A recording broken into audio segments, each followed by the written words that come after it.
2021년 1월 25일 월요일 신문사설 비평을 시작하겠습니다. 재난지원금 관련된 사설입니다. 조선일보는 여당 대선 주자들 빚내서 돈 풀기 막가는 경쟁, 중앙일보는 코로나 지원 돈 풀기 선거용 아닌가라는 제목을 사설해서 여당 기재부 반대도 손실보상법 등 추진, 피해계층 지원하되 재정 형평성은 따져야 한다. 한국경신문은 돈풀기 3법에 한은 발권료까지 영끌 퍼주기인가. 문화일보는 급기야 한에서 돈 찍어 지원금 뿌리자는 여당 이성 잃었다. 한겨레신문은 국민의힘 영업손실보상 입법 소탐 대실 말길 이런 다양한 형태의 사설을 내보냈습니다. 재난지원금은 돈풀기가 아닙니다. 국가가 국민의 생명과 가계 안정을 위해서 당연히 해야 할 역할입니다. 특히 지금과 같은 코로나 시대에는 국가의 역할이 굉장히 중요합니다. 먼저 탈세를 추진해야 합니다. 재벌 등 탈세 추진 금액이 지금 천문학적인데 탈세를 제대로 추진해서 재정을 확충해야 합니다. 둘째, 올해 통과된 예산 중에서 당장 불효불급하지 않는 토건사업 등의 에 대해서 예산 조정을 통해서 재난지원금을 조성해야 합니다. 셋째로 부동산 금융자산 고소득자에 대한 재난세를 부과해야 합니다. 넷째, 국가부채에 부담가지 않는 범위 내에서 채권을 발행할 수 있습니다.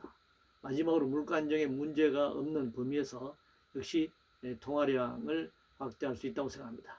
그러니까 한은을 통해서 발권료, 통화량을 확대하는 부분은 한국은행의 역할이 통화 안정, 물가 안정이라고 하는 그런 대전제에서 벗어나서는 안 될 것입니다.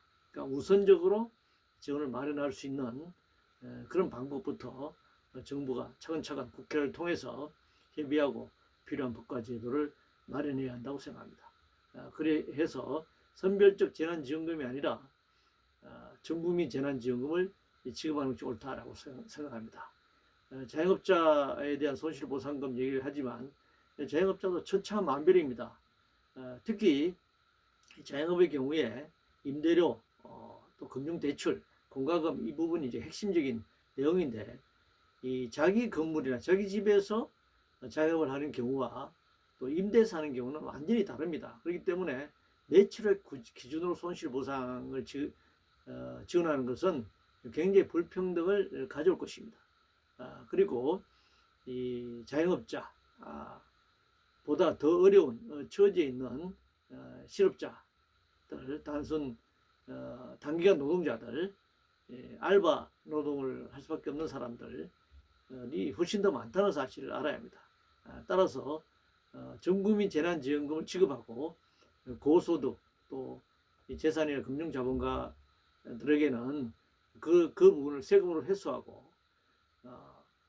자영업자의 경우에는 임대료 문제, 은행 대출 문제 이런 문제를 별도의 대책으로 대책을 세우는 것이 형평성을 이룰 수 있고 이 재난 시기에 전 국민들에 대한 국가의 역할을 수행하는 것이다 이렇게 생각합니다. 교육 관련 한겨레신문은 등교 수업 확대, 방역과 교육의 최적 조합 찾아야 한다라는 제목을 사설해서 원격 수업 장기화로 교육 격차와 돌봄 공백 등 우려가 크다 이렇게 주장하는데요. 이번 기회에 대학 입시 유지의 획일적인 학교 교육 프로그램을 전면적으로 바꾸는 것이 옳다라고 생각합니다. 기존의 교육 프로그램에서 놓고 봤을 때 원격 수업일 경우에는 가난한 집의 학생들의 경우와 부자들, 돈이 많은 사람, 교육비를 많이 투자할 수 있는 그런 가정의 학생들 사이에 학력 격차 계속 벌어질 수밖에 없습니다. 따라서 이 원격 수업을 완전히 풀 수 없는 코로나 재난 상황이 어떻게 변할지 모르기 때문에 지금처럼 그 원격 수업 상황이 불규칙하지만 계속된다고 봤을 때 이 학력 격차를 기존의 대학 위주의 그런 시험 중심의 그런 학과목 중심의 교육 프로그램으로서는 해결될 수 없다고 생각합니다. 그래서 학생들의 자기 관심과 계획에 의한 계획서를 제출하고 필요한 자율적인 학습 그리고 리포트 제출 등 다양한 방식의 학습 프로그램을 가동하는 것이 옳다. 그것이 또 학생들의 창의적이고 자발성을 불러일으켜서 정말 획일적인 그런 시험 제도 하에서 서열화되고 주눅드는 것이 아니라 스스로 자기 행복과 만족도를 높여나갈 수 있는 그런 학습할 수 있는 기회다. 그렇게 생각합니다. 폭력 관련해서 조선일보는 경찰 은폐 의혹 이용구 폭행 동영상 공개해서 심판받아야 한다. 동아일보는 이용구 폭행 영상 덮은 경찰 수사 종결권 가질 자격이 있나. 문화일보는 점입 가경 이용구 폭행 사태 봐주기 경찰 위선 밝혀야 한다. 경향신문은 이용구 택시기사 폭행 덮은 경찰 이래서 시민 신뢰 얻겠나. 이게 법무부 장관이 그냥 이용구 폭행으로 도배가 되어 있습니다. 이 정도 구설수에 올라 있으면 법무부 차관 사퇴해야 합니다. 본인 스스로 사퇴해야 합니다. 아니면 대통령 사퇴시켜야 합니다. 그리고 차관 임명은 청문회를 거치는 것도 인사청문회를 거치는 것도 아니기 때문에 갈아치워야 합니다. 이런 사람이 법무부장을 하고 있다. 이건 말이 안 되는 겁니다. 그렇기 때문에 지금 문재인 정부가 내로남불이라는 소리를 들으면서 지지율이 떨어지고 있는 것입니다. 경찰 수사를 지금 믿을 수 없는 상황이기 때문에 검찰에게 수사를 맡겨서 신속하게 수사하게 하고 일단 수사 이전에 법무부 장관 사퇴시켜야 합니다. 코로나 관련해서 경향신문은 대유행 지속되는데 9시 영업 제한 방역 지침 흔드는 정치권 이라면서 비판하고 있는데요. 밤 9시 시간 제한이 무슨 근거인지 좀 의문이 많이 듭니다. 사실 이 영업을 완전히 금지하지 않은 한은 거리두기가 굉장히 중요한 문제인데 영업시간을 늘리되 식당이나 카페 등 식당이나 의자 수 대비 몇 %로 손님을 받게 할 것인가 이런 기준을 정하는 것이 훨씬 더 현실적이라고 생각합니다. 9시 전에는 아주 복닥되다가 9시 넘어서는 무조건 문을 닫게 한다. 이것은 말이 안 되는 것이고 또 지금처럼 자영업이 굉장히 어려운 상황에서 손실보상금, 손실보상법 운운하지만 그거 10조, 몇 조 원을 가지고 이 자영업자들의 파산을 막아낼 수가 없습니다. 그렇기 때문에 가능한 한 영업을 할 수 있도록 하되 코로나 방역을 지킬 수 있는 그런 방식을 좀 더 세밀하게 좀 더 과학적으로 기준을 마련하는 것이 옳다 이렇게 생각합니다. 이 공유제 관련해서 경향신문은 160조 공적자금 받은 금융권 이 공유에 동참 당연하다라는 제목의 사설에서 자발적인 기부와 정부의 운용기금 중 여유자금을 활용해 상생기금을 조성한다. 이거 맨날 상생기금 조성 얘기해가지고 하나도 제대로 된 적이 없습니다. FTA 관련해서 농민들의 피해 관련해서 재벌들이 상생기금을 내놓는 게 제대로 안 됐고 대기업 중소기업 자영업자 간의 상생기금 이 기금 설치가 잘 안 되고 있는 겁니다. 그리고 자발적인 기부를 하고 하는 것이 가능하지 않습니다. 이게. 그래서 법과 제도를 통해서 조세로 이것을 납부하게 해야 한다.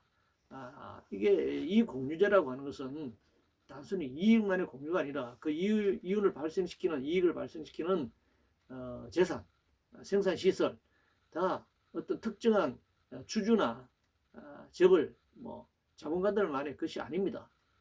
그것이 만들어지기까지 수많은 노동자의 피땀에 소비자들의 부담, 국가 정책적 지원 그렇기 때문에 공유 재산인 것입니다. 공유 재산을 통한 공유 이익이 발생하는 것이기 때문에 이것은 세금으로 국가가 걷어서 필요한 재난지원기금도 쓰고 복지를 위해서 사용돼야 한다 이렇게 생각합니다. 한일 관계 관련해서 조선일보는 죽창가 정권의 주일대사 천황폐와 조아리며 전 정부 탓하고 있다. 정부 사설에서 1998년 이후 외교 석상 정부 공식 용어는 천황이라고 합니다. 강창일 의원 시절 일왕으로 바꾸자 이렇게 주장했다는 것을 지금 지적하고 있는데 외교상으로 공식적으로 천황이라고 불러왔다면 이걸 국민들이 알렸어야죠. 우리나라 정부가 일본과의 한일 관계에서 공식 문서로 천황이라고 이렇게 명시해서 불렀다라고 하는 것을 잘 알려지지 않았습니다.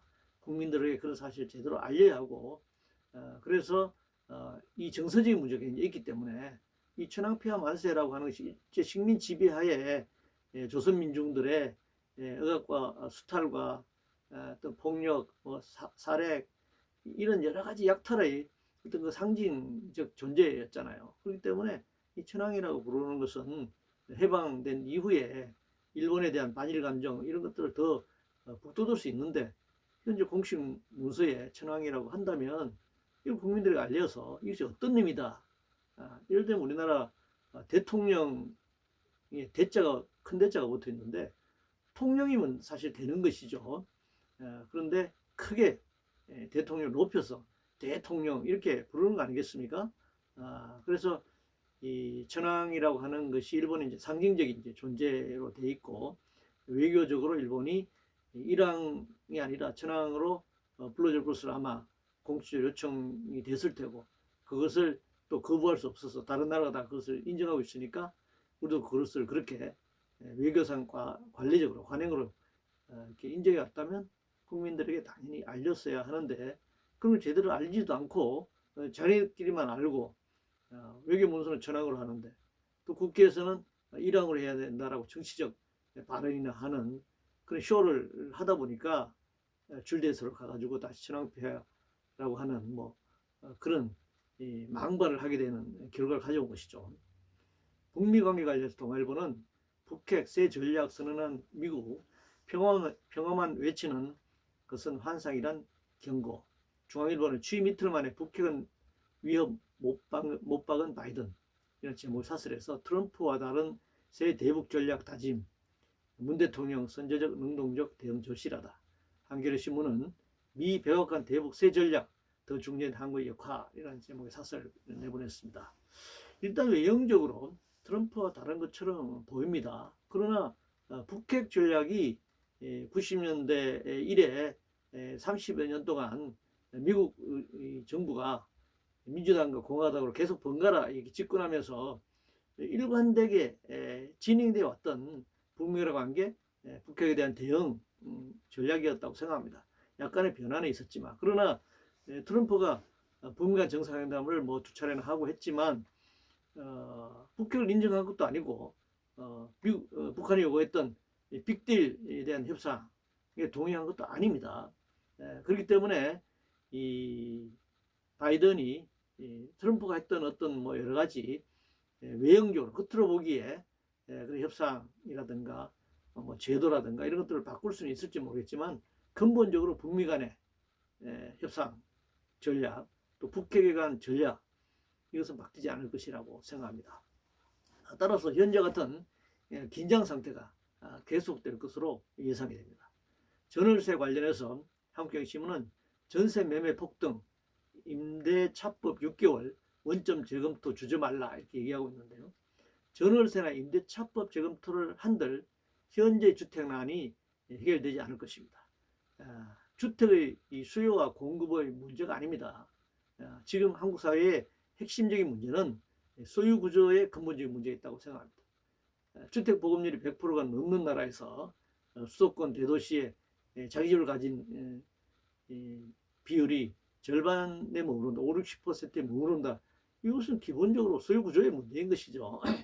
1가구 1주택을 비롯한 주택의 국가 책임제, 헌법에는 주거의전의 자유로가 되어 있지만 뭐 집이 있어야 주거의 자유가 있는 것 아니겠습니까?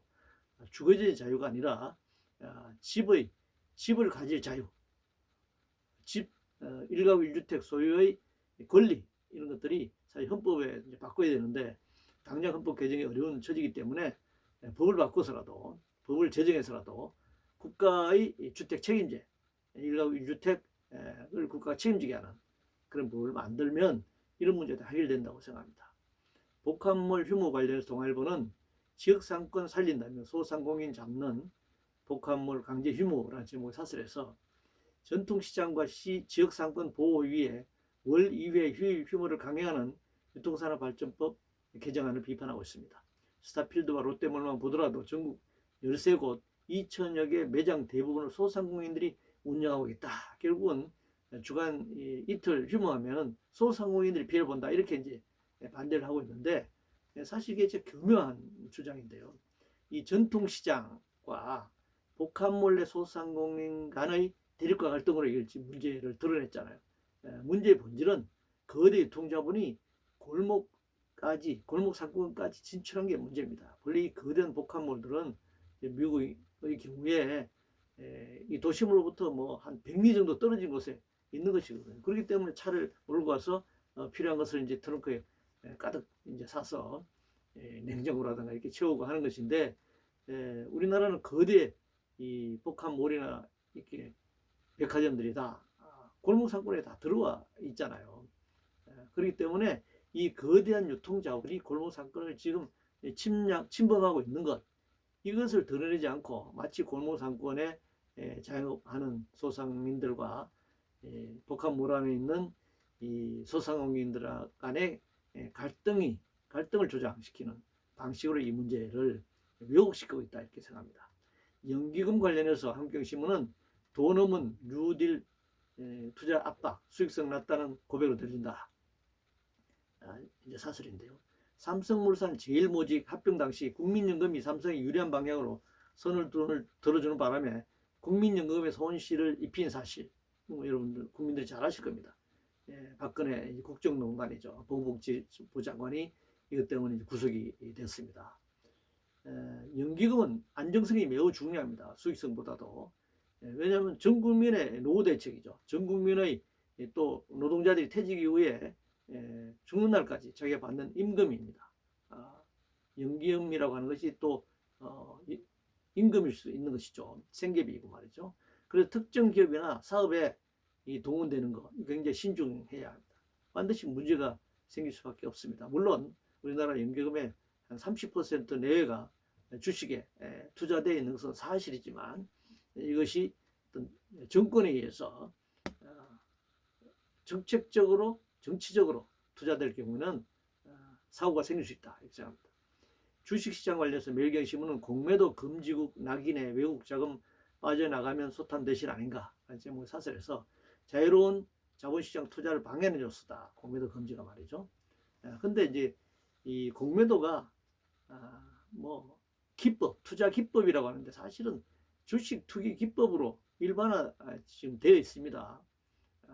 투기인데 불법이 아닌 걸로 되어 있는 거죠. 투기 기법인데, 투기를 금지하는 것이 투자를 방해한다, 이렇게 이제 주장하고 있는데, 이건 사실 의불성설입니다. 그러나 현실적으로 주식시장에서 존재하는 투기 기법이긴 합니다. 이 부분에 대해서는 여러 가지 관점에서 논란이 지금 계속되고 있습니다. 그런데 이 공매도를 금지했다는 이유로 외국 자본이 빠져나간다, 이렇게 주장하는 것은 과도한 주장입니다. 외국 자본은 공매도 여부보다 매매 차익에 대한 기대, 배당에 대한 기대, 여기에 따라서 행동하고 움직이는 것이지, 공매도 금지 여부 때문에 주식이 빠져나간다, 이렇게 볼 수는 없습니다. 기업 지원 관련해서 매일경신문은 여당 기업 의혹 북돋을 파격적 혁신 법안 내놔라 라고 주장하고 있습니다. 대기업과 중소기업, 기업과 노동자, 기업과 소비자 사이의 공정성을 기할 내용은 모두 규제 강화로 억지를 부리면서 규제 완화를 주장하고 있습니다.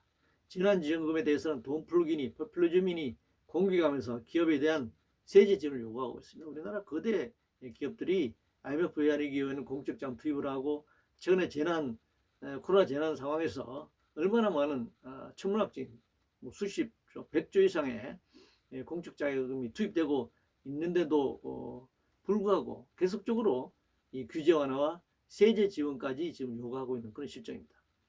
유시민 관련해서 매일경신문은 자신이 생산한 가짜 뉴스 뒤늦게 반성한 유시민, 정말 보기에 딱합니다.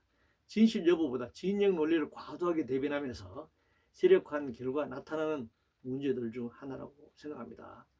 이게 국가 권력, 권력이 절대 권력이 형성되면 이런 문제와 모순이 발생할 수밖에 없다라고 생각합니다. 장관 임명 관련된 내용인데, 문화일보는 제2주미의 걱정 키운 박범계 청문회와 범죄부 개탄, 이라고 이제 지적하고 있습니다. 사실 인사청문회를 보면 좀 형편없는 사람들이 장관이 되고 또 국회의원들이 되고 고위공직자가 되고 있습니다. 장관, 국회의원 등의 자질이나 재산 축적 과정이 국민 눈높이에 전혀 맞지 않죠. 그러나 국민들은 뭐 인사청문회가 항상 그나물의 그 밥이고 그런 사람들이 또 서로 나와서 면접을 하고 하기 때문에 별로 관심이 없습니다. 큰 도둑들이 그런 고위간직을 하는구나 이렇게 생각하고 있습니다. 일반 국민들은. 그리고 인사청문회에서 아무리 문제가 돼도 지금 대통령 임명을 강행하고 있습니다. 사실 이 문제가 해결되려면 뭐 그 사람들에게 고향에게 생선을 맡기는 격인데요. 그들에게 맡겨가지고는 뭐 이걸 해결할 방법이 없습니다. 장관의 국회의원 등 고위공직자 임명에 대한 임명이나 출마 기준에 대한 기준을 법으로 정해야 합니다. 재산은 얼마 이하일 것, 또 이러이러한 범죄 행위가 있을 경우에는 임명할 수 없다든지 출마할 수 없다든지 이런 것들을 정해야 합니다. 그래서 만약에 재산이 많은 사람이 고위공직자가 되고 국회의원이 되고 싶으면 그 이상 상한선 이상의 재산을 국가에 헌납하는 조건으로 장관이 된다든가 국회에 출마한다든가 이런 조치를 취하지 않고서는 이 뭐 재산 축적 과정이 어떻게 됐는지 이런 불법과 또 폭력까지 행사한 자들이 지금 장관이 되고 국회의원이 버젓이 되고 있는 것이 현실입니다. 국민을 우롱하는 것이죠. 이상으로 2021년 1월 25일 월요일 신문사설 비평을 모두 마치겠습니다.